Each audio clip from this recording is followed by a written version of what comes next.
I'm Pastor A.A. Todd of the Pleasant Grove Missionary Baptist Church of Dallas, and I've come today with just a short Bible study to give you words of encouragement on this journey, this Christian journey that we call life. And the topic that I want to deal with today is, why do we complain? If you get an opportunity to read the 11th chapter of Numbers, please do so. But we're going to concentrate on one verse out of the 11th chapter, and that's verse number 11. And Moses said to the Lord, "Why are you treating me, your servant, so miserably? What did I do to deserve the burden of the people like this?" There are so many reasons as to why people complain. When you look at social media, you find groups of people coming together with a common interest about complaining about a particular thing. When we see others sharing our views, it gives us validation that we're correct about our complaint, that we're correct about our thought and our feelings. Have you ever heard the saying that misery loves company?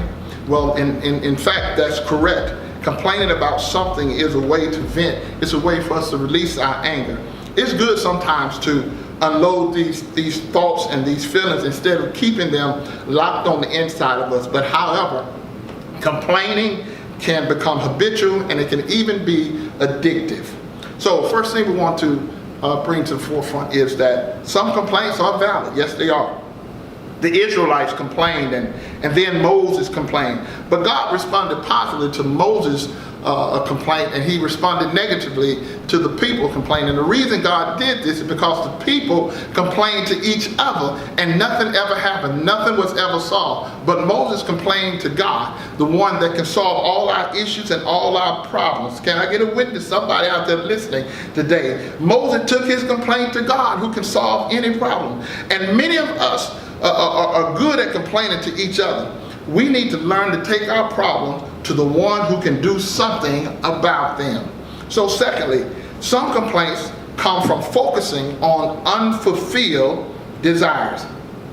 Dissatisfaction comes when our attention shifts from what we have to what we do not have. The people of Israel did not seem to notice what God was doing for them. He was setting them free. He was making them a great nation. He was giving them a new land because they were so wrapped up in what God was not doing for them. Are we grateful for what God has given us? Are we always thinking about what we would like to have?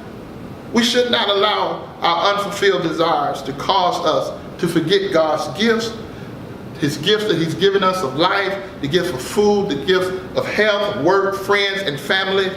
And finally, sometimes complaints come from a lack of trust in God. Every morning, the Israelites, they drew back their tent doors and they began to witness a miracle. This miracle was the covering of the ground with manna, fluffy manna, food from heaven. But soon that wasn't good enough. Feeling it was their right to have more. They forgot about what God had already done. They didn't ask God to fulfill their need. Instead, they complained. They demanded more meat.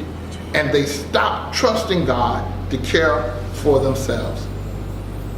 I want to encourage you to continue to trust God. How? By looking back over your life and remembering the good works of God. God did not bring us this far to leave us. And that's our encouraging Bible study today. And I understand that we find so many things to complain about, but let's be proper in our complaints. Let's complain to someone who can do something about it, and that is our Heavenly Father, God Himself. So listen, thank you for joining us once again. I love you. God bless you, and we look forward to seeing you next week. Love you. God bless you. Bye-bye.